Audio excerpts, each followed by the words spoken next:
Our reading this morning is a passage from the book The Fire Next Time by James Baldwin. This selection begins, I was saved, but at the same time, out of a deep adolescent cunning, I do not pretend to understand. I realized immediately that I could not remain in the church merely as another worshiper. I would have to give myself something to do in order not to be too bored and find myself among all the wretched and unsaved of the avenue. And I don't doubt that I also intended to best my father on his own ground. Anyway, very shortly after I joined the church, I became a preacher, a young minister, and I remained in the pulpit for more than 3 years. My youth quickly made me a much bigger drawing card than my father, and I pushed this advantage ruthlessly, for it was the most effective means that I had found of breaking his hold over me. That was the most frightening time of my life and quite the most dishonest, and the resulting hysteria lent to great passion in my sermons, for a while. I relished the attention and the relative immunity from punishment that my new status gave me, and above all, the sudden right to privacy. It had to be recognized, after all, that I was still a schoolboy with schoolwork to do, and I was also expected to prepare at least one sermon a week. During what we may call my heyday, I preached much more often than that. This meant that there were hours and even whole days when I could not be interrupted, not even by my father. I had immobilized him, and it took rather more time for me to realize that I had also immobilized myself and had escaped from nothing whatever. The church was very exciting, and it took a long time for me to disengage myself from this excitement, and on the blindest, most visceral level, I never really have, and I never will. There is no music like that music, no drama like the drama of the saints rejoicing, the sinners moaning, the tambourines racing, and all those voices coming together and crying holy unto the Lord. There is still for me no pathos quite like the pathos of those multicolored, worn, somehow triumphant and transfigured faces speaking from the depths of a visible, tangible, continuing despair of the goodness of the Lord. I have never seen anything to equal the fire and excitement that sometimes, without warning, fill a church, causing the church, as Leadbelly and so many others have testified, to rock. Nothing that has happened to me since equals the power and the glory that I sometimes felt when in the middle of the sermon, I knew that I was somehow, by some miracle, really carrying, as they would say, the word, when the church and I were one. Their pain and their joy were mine, and mine were theirs. They surrendered their pain and joy to me, and I surrendered mine to them, and their cries of Amen and Hallelujah and Yes, Lord, and praise his name and preach it, brother, sustained and whipped me on my solos until we both became equal, wringing wet, singing and dancing in anguish and rejoicing at the foot of the altar. It was for a long time, in spite of, or not inconceivably because of, the shabbiness of my motives, my only substance, my meat and drink. I rushed home from school to the church, to the altar, to be alone there, to commune with Jesus, my dearest friend, who would never fail me, who knew the secrets of my heart.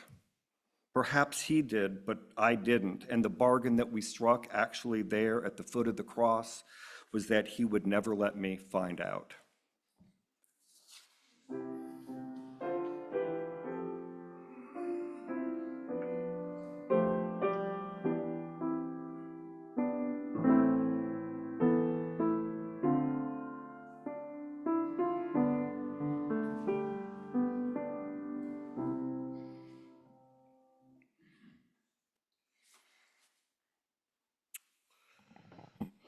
Well, good morning again.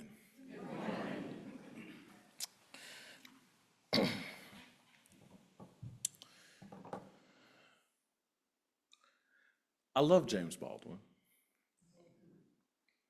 and there are many reasons why.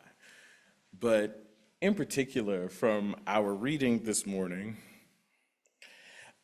I find myself laughing more than I ever do at anything he has ever written. Most of the time when you read Baldwin, you're just like, whoo.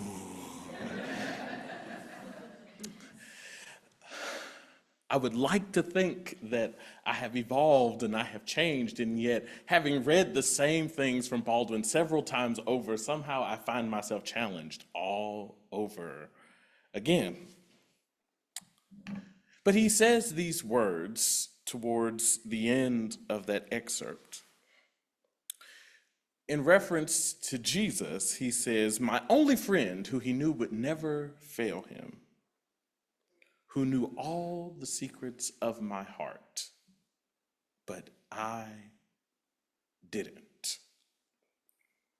Now, I'm not so sure how I feel about the bargain that they struck at the foot of the cross about Jesus never quite allowing him to come to terms with these secrets and these things that he did not know, but we're going to explore through that a little bit this morning. Encountering this narrative from James Baldwin for the first time, I found myself struck by the strange similarities of our experiences. I, too, began preaching as a kid. I was 10, in fact. Yeah, so I'm 33 now. We're talking about 23 years in this game at this point, yes. I had little more than a mandate, a sense of call, and a repository of what I had been taught to draw from. I took those things, as simple as they were, and attempted to inspire people, some of whom at the time were 7 times my own age. Well, who was I then to say something on behalf of God or to say what God said?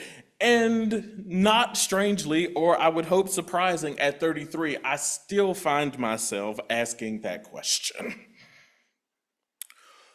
But more broadly, I would say, who are we to say anything? Inspiration aside, some of the heaviest realities we encounter are when we actually suffer from the pressure of speech, feeling like we have to say something, even when silence is perhaps the most appropriate response, and from this introvert to all of you, perhaps the most appreciated.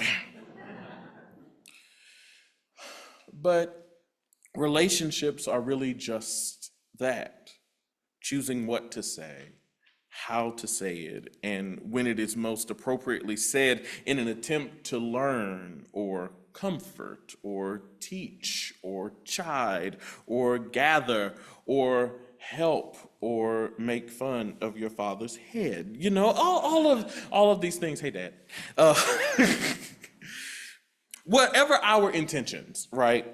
We feel empowered by something which pushes us to speak, even when we are most unsure of what to say or do.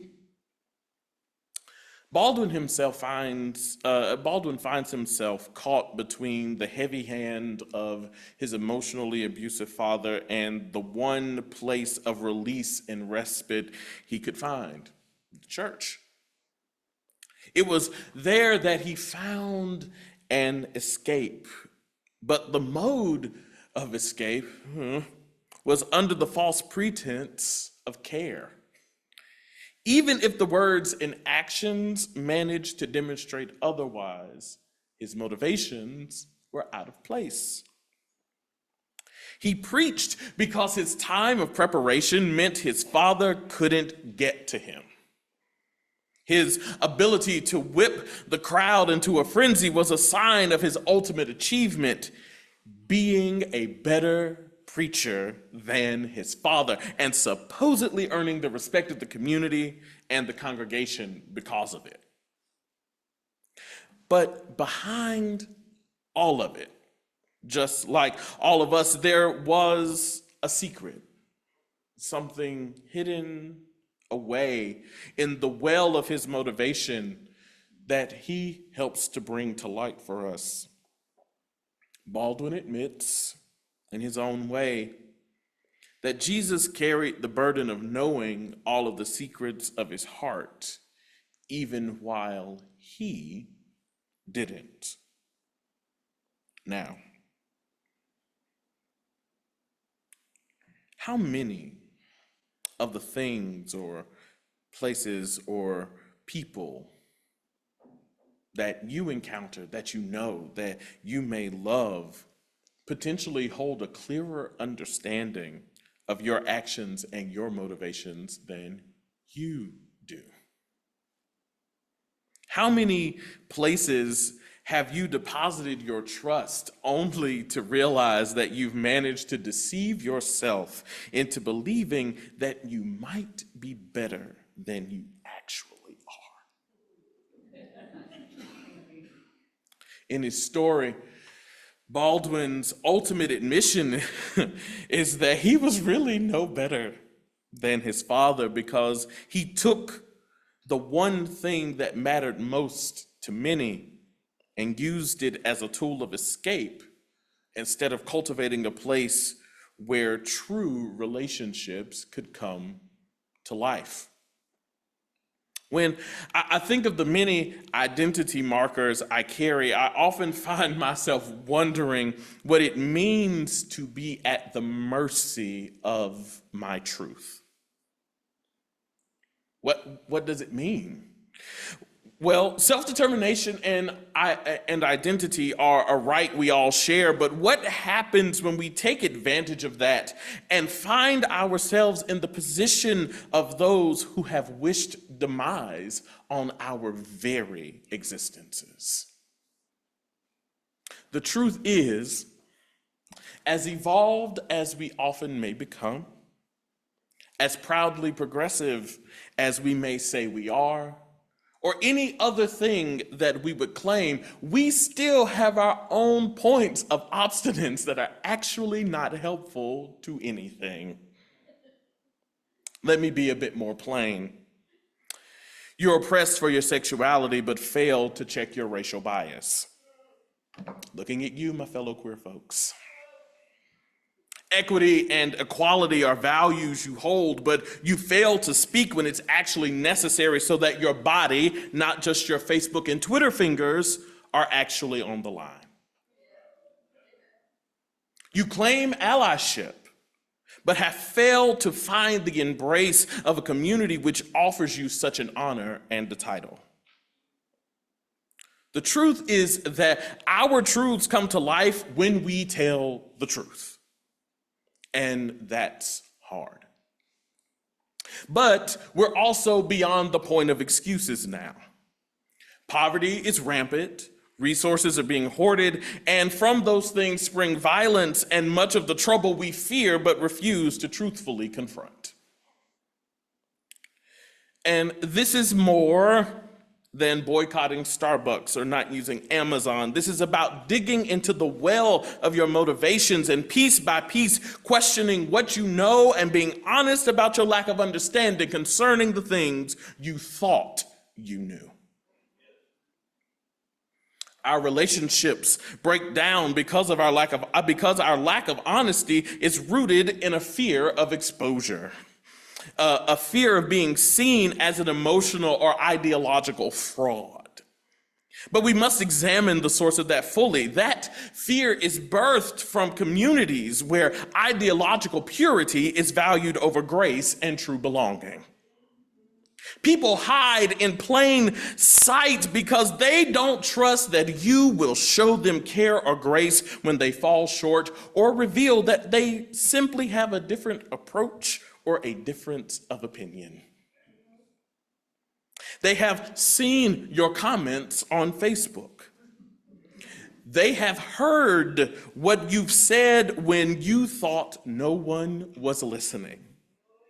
The community breaks down because we lie to create unity, and how in the world do you sustain that? We keep lying. We keep ignoring things, and everything we hoped to build that we find ultimately is on a foundation of sand, and one conflict, just one conflict, shifts the sand and the whole thing just falls apart. It's much like the story Jesus told the disciples that a man built his house on a rock and another built his house on sand. But when the storm came, whose house fell apart? The one whose house was built on sand. But the one whose house was built on a rock withstood the challenge of the moment. Our relationships and communities depend on truth, even if it is inconvenient. And let me tell you, there is nothing that Americans hate more than inconvenience. And I'm not just talking about driving. I'm not just talking about the line being too long at your favorite coffee shop. I'm not talking about a technological reality, because we deal with those every single day. But have you dealt with the inconveniences of the lies you have told for the entirety of your life? Have you dealt with the inconveniences of the lies that you have told each other? Have you dealt with the inconveniences of the lies that you have told within your family for decades that no one will speak about, and you wonder why some people don't want to come home? You may be the person who doesn't want to go home. But have you considered that in time, you become the person who breaks the cycle? Sometimes the truth hurts, but it hurts what you thought would be. It hurts what you had dreamed about. It hurts what makes you feel comfortable. But in order to be in relationship with each other, we have to realize that much like Baldwin, we have led with our secrets for far too long. We have led with the convenience and the comfort of people never finding us out for far too long. And when it comes down to it, the only thing that can change this is a choice. It's a choice to admit to ourselves, I have been approaching this the wrong way. It is a choice to admit to ourselves, we have been approaching this the wrong way. It is a choice to admit to ourselves that the truth is so much more valuable to us if it means that you get to live into the fullness of who you are. That the mission of being in community with one another is, I would hope, us living for the sake of a mutuality of care. That us caring for one another also means that we tell each other the truth. And let me tell you something. Most of the truths that you probably need to hear, you don't want to hear.